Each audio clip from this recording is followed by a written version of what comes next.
বিএনপির দলীয় মনোনয়নকে ঘিরে উত্তেজনা চলছে সাতক্ষীরা ৩ আসনে। আসনটিতে দলটির মনোনয়ন পেয়েছেন সাবেক এমপি কাজী আলাউদ্দিন।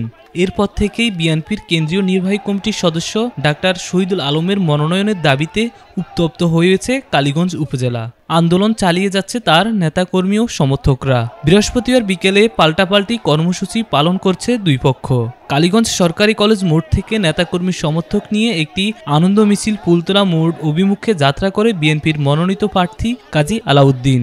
অপরদিকে মনোনয়ন বঞ্চিত প্রার্থীর কর্মী সমর্থকরা উপজেলা বিএনপির কার্যালয় থেকে কালো পতাকা নিয়ে বিক্ষোভ মিছিল করে ফুলতলা মোড়ে অবস্থান নিয়ে বিক্ষোভ করতে থাকে। পরিস্থিতি উত্তপ্ত হয়ে উঠলে আনন্দ মিছিলটির সামনে আর এগোয়নি। মাঝখানে অবস্থান নেই পুলিশ।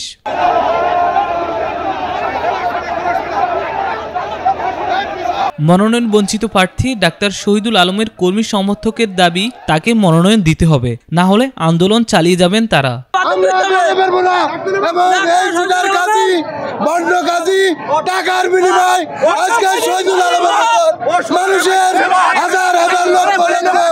অপরদিকে সাবেক এমপি কাজী আলাউদ্দিন বিএনপির মনোনয়ন পাওয়ায় তার কর্মী সমর্থকরা আনন্দ উল্লাস প্রকাশ করতে দেখা গেছে।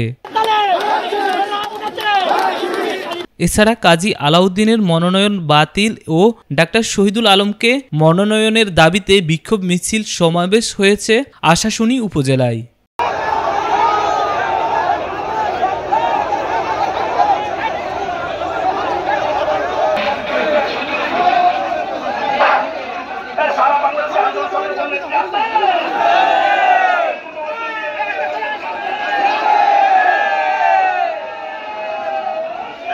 আসনটি যদি তারেক রহমান এবং বিএনপিকে উপহার দিতে হয় তাহলে